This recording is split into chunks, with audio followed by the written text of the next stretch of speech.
Hey, what's up guys? Spencer Rhodes here, and this is my review of Fear the Walking Dead Season 5, Episode 2. So this episode starts off with Strand talking on a videotape. He's talking to Charlie, Sarah, and Wendell, and he's saying, like, if I don't come back, I'm probably dead, I'm gonna do this and that. And he goes off to find Daniel. Apparently he knows where Daniel is, or something to that effect, because he goes straight to Daniel's little base of operations. And I do love that we got Daniel back. I love Daniel in this episode. I love Daniel's scenes. I loved his dialogue. I think he's very much in character. His character is very much intact. I was a little worried that they would fuck up his writing, because Daniel Salazar is a very particular character, you know, and we hadn't seen him in over a year, and I was worried that his writing might be weak or something, or that he just something like that. And I also didn't want them to wait too long to bring him back, because we waited the entirety of season 4 for Daniel Salazar to come back. A lot of people did, including myself, because a lot of people are really big fans of that character.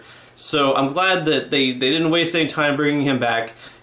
Technically, he wasn't physically in last episode, but at least he was on some footage, and we got a little bit of dialogue and everything. So we got a little dose of Daniel last episode, and then in this episode we get a nice, good dose of his character, and I really like what they've done with him. And like I said, I liked his writing.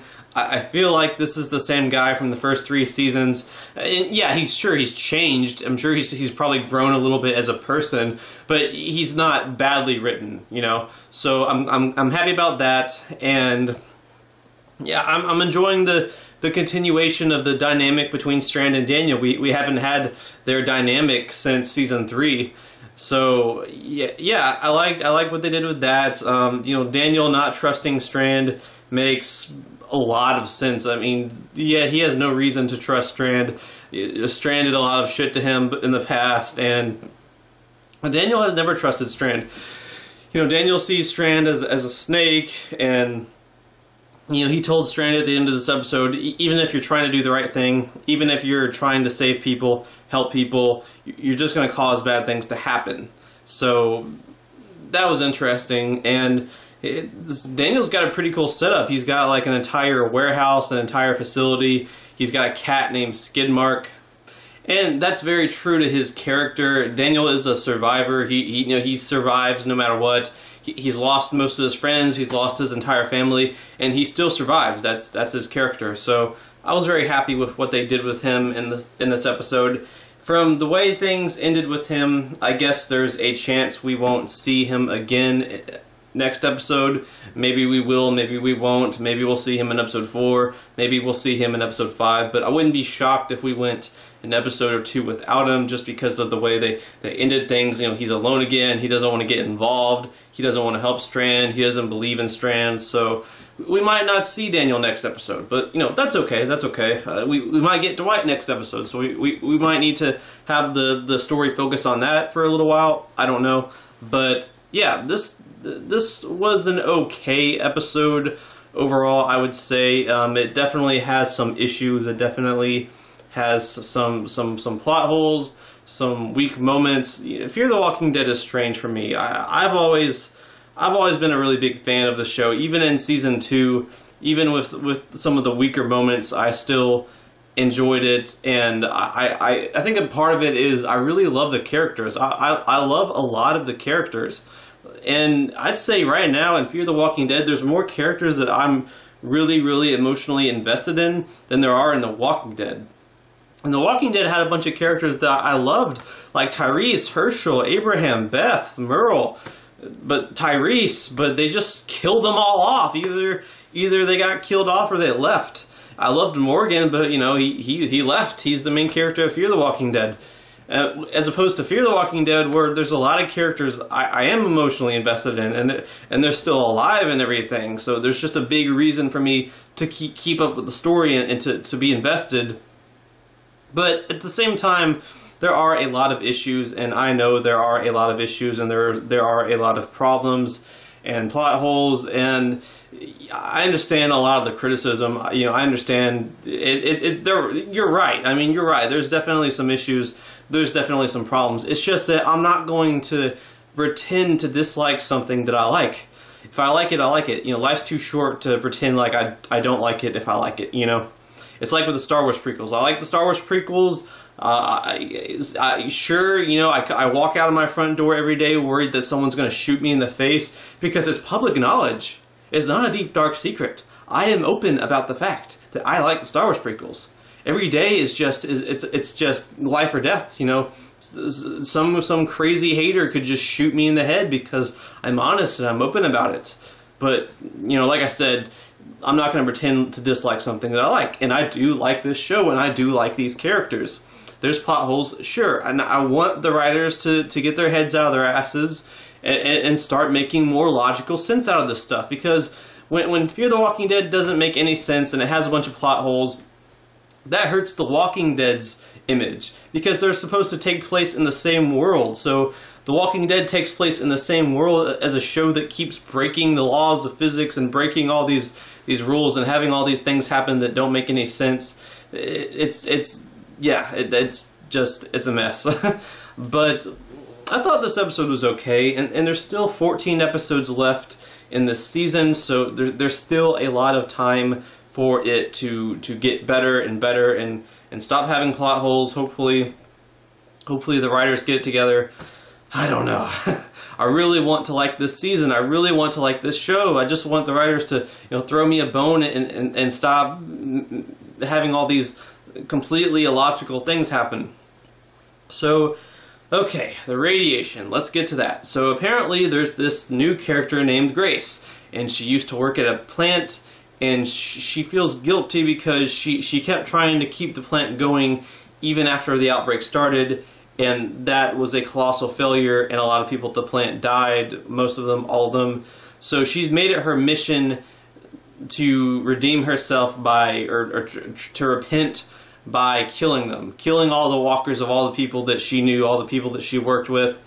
And she herself is exposed to so much radiation that she's going to die sooner or later. I think that's how she explained it in this episode. But, okay, here's the thing. So, the characters are in a radiated area, an area where there's radiation. Isn't that, like, bad? Like, in real life, if you shouldn't be able to be there. You should be far, far away, like miles and miles away. Isn't that how radiation works? Like radiated areas where like a power plant leaked, you wouldn't be able to be in an area like that for years and years and years. And if you were, you might not show symptoms immediately, but you could get cancer, you could have mutations. Isn't that how it works? I mean, I'm not a scientist, but isn't that how it works? So if there's a radiated area that's miles and miles big, and these characters are in it, aren't they all going to get, like, cancer or something in a few years? Like, what's the deal? Writers, what are you doing? Explain that. What the hell? It doesn't take a genius to be like, there's radiated areas and the main characters are in it. They're going to die. Like, did they not stop and think about that while they were writing? Or did they just say, well, we're just going to break... That rule doesn't exist in this show. In this show, it's okay. In this show, you only get sick if this certain thing happens with walkers, and I don't know. It just that just requires such a suspension of disbelief that it's too much to ask. It's too much to ask. I mean, does The Walking Dead have that rule with radiation? Like I said, you gotta make the rules consistent because the shows take place in the same world. What are you doing? So apparently Morgan kills a bunch of walkers that have radiation, and Grace says, "Oh, you're contaminated. You need to take off your clothes and take a shower, then you'll be good to go." But he can't use his stick anymore because it goes through the wood, and he can't use it anymore. But apparently Morgan takes a shower and then he's good. I will say I laughed for a good 3 minutes over the Texas t-shirt. I had to pause it. I had to laugh my ass off. Oh my god, that was funny. That was funny. Liddy James' face when he's wearing that t-shirt. That things like that honestly helped the episode out a little bit. Like, I'm not gonna lie, like, I really love that moment, especially because I care so much about Morgan, and Lenny James is such a good actor. Like, I love it when they do funny shit with him, because it's really funny, because Lenny James is just, he's so serious, but he's good about the funny stuff. He's good about, like, funny, goofy stuff happening to his character, and his reactions are just priceless. Like, when they're calling him Momo last season, he's like, "Stop calling me that!" And then Jim finally convinces Morgan to have a beer. And Morgan's like, fuck it. I love the funny stuff with Morgan, and that was definitely funny, what they did with the t-shirt. And then him being on, like, standing on a car surrounded by walkers, that was kind of serious, but it was also kind of funny, because he's standing on a car surrounded by walkers, and Lenny James is such a good actor. He's just like, "Help, I need help!" I don't know. I like it when they do funny stuff with him, but, yeah, apparently he just has to take a shower, then he's good.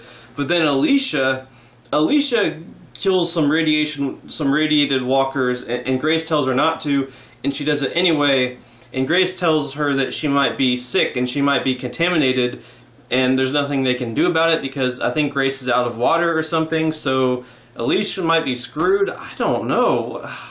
Again, like, I really hope that they explain this in a logical, realistic way. And if you're not going to explain it in a logical, realistic way, you really need to do two things. You need to, explain that the writers in an interview or something, they need to explain that radiation doesn't work in this fictional world like it works in real life. It's different in this fictional world. It's not as bad in this fictional world.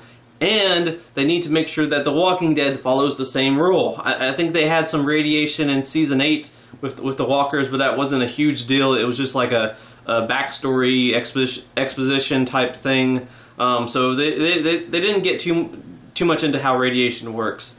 So I don't know, but they need to make it consistent with both shows, and they need to explain that it doesn't work the same way in real life, because I'm pretty sure if in real life all these main characters would get cancer and get, like, crap coming out of their bodies and heads, and they die in a few years or 10 years or 20 years or something. It wouldn't be pleasant. And I think that's how it works. I'm not a scientist. I think that's how it works. But one problem I have with this episode is Alicia.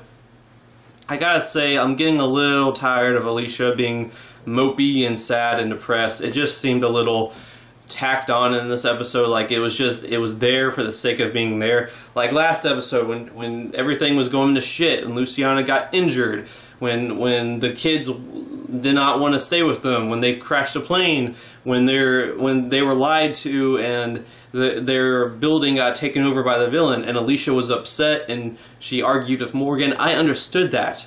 But in this episode, she's just this moping, sad, doesn't want to listen to anyone, and sometimes there's moments in this episode where she doesn't listen to other characters, and there's not really a reason why. She just doesn't want to listen to them, and she just kind of acts like an idiot, and she's just moping around and is depressed, and it's like, alright, Alicia, I love you,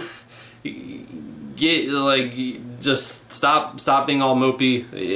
Maybe next episode she'll redeem herself, but yeah, I don't know. I'm a little over mopey Alicia, a little bit over that. But another problem, another big criticism I have in this episode is Luciana. What in the actual fuck was Luciana doing? So she's medicated, and I did laugh at the, maybe not laugh, but I smiled and chuckled at the accordion joke where she's really high on meds or something, and then later on she's like, I'm not drugged up, I was drugged up, I'm not high, I was high when I was talking about the accordion, I'm not high right now, and I thought that was funny.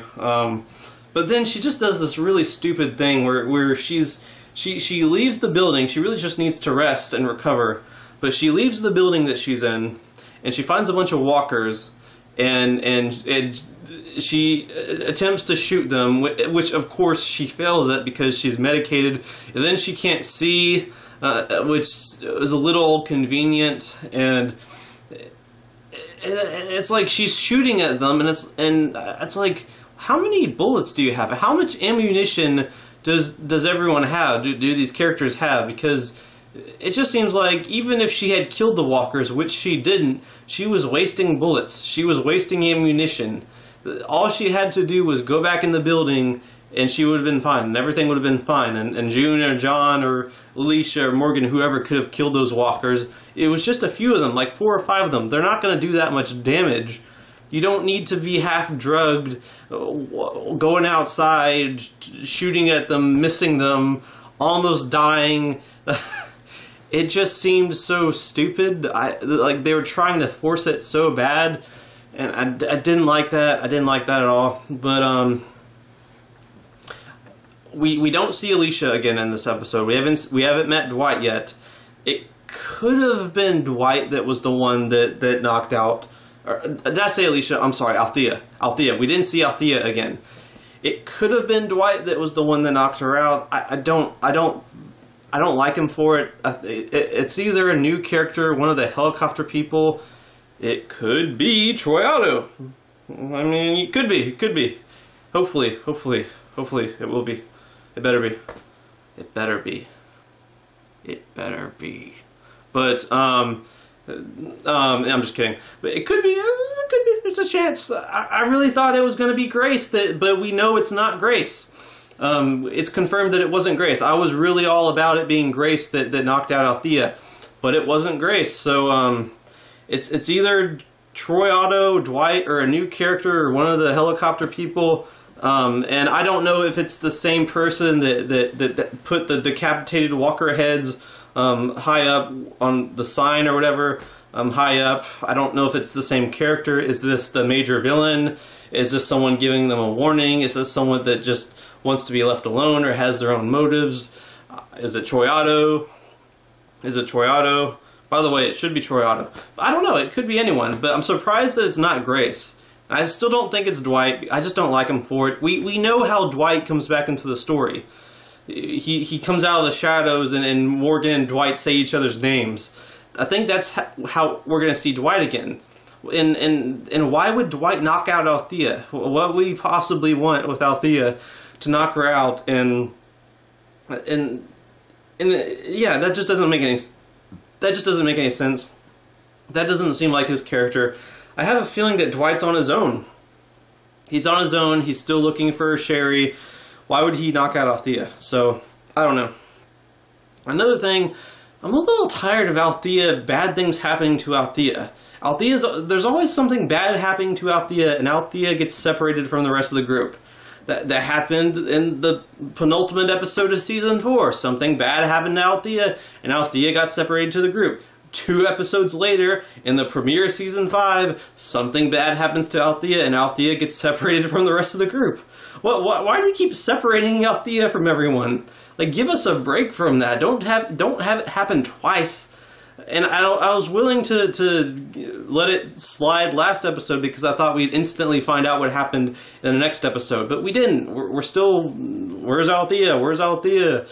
Which they just did that at the end of Season 4 with Martha. And everyone's like, where's Althea? Where's Althea? Writers. Writers, come on. But, yeah, overall, this episode was okay. It had some issues. It had some plot holes, but it was okay. I didn't hate it. Fear the Walking Dead, at the end of the day, it's pretty much a guilty pleasure show because I know all the things that are wrong with it. I agree with what most fans say when they criticize it, but I still kind of love the show. Like I said, a big part of that is the characters. I love most of the characters, okay? Charlie, I don't give a shit about. Even Sarah and Wendell. I have some emotional investment in Sarah and Wendell. I rewatched the Season 4 DVD, and I found them to be very entertaining supporting characters. Sure, they can get killed off. I've got no issue with that, but I like them while they're around. I care about most of the characters, and, you know, when you do that, sometimes you're willing to overlook some of the glaring, admittedly, incredibly glaring plot holes and mistakes that the show is relentlessly determined to keep making over and over. But we'll see. We'll see. Maybe. I'm not giving up on the season. There's still 14 more episodes, 6 more episodes in this first half. Maybe it'll get better. Maybe it'll improve. Maybe we just need a Dwight and a Troy Otto into the mix. And, you know, I still love Daniel Salazar's scenes. I can't wait for him to interact with, like, everyone. Like, I can't wait for that. And Strand, too. I can't wait for him to interact with Strand more. But, yeah, I thought this episode was okay. It was okay. I'm excited for next episode. Anyway, that's all I have for this video. Let me know what you think in the comments below. Don't be shy. Hit that like and subscribe. I'm not going anywhere. I make 1 to 2 Walking Dead videos per day, so please hit that subscribe button. Right now we are at 547 subscribers. My goal is to try to get to 600 in the next few months. So just remember, every subscriber counts, every bit of support matters, and is very, very appreciated. Hopefully we can get to that goal of 600. Anyway, with all that said, I'm Spencer Rhodes, and I will see you guys later. Bye!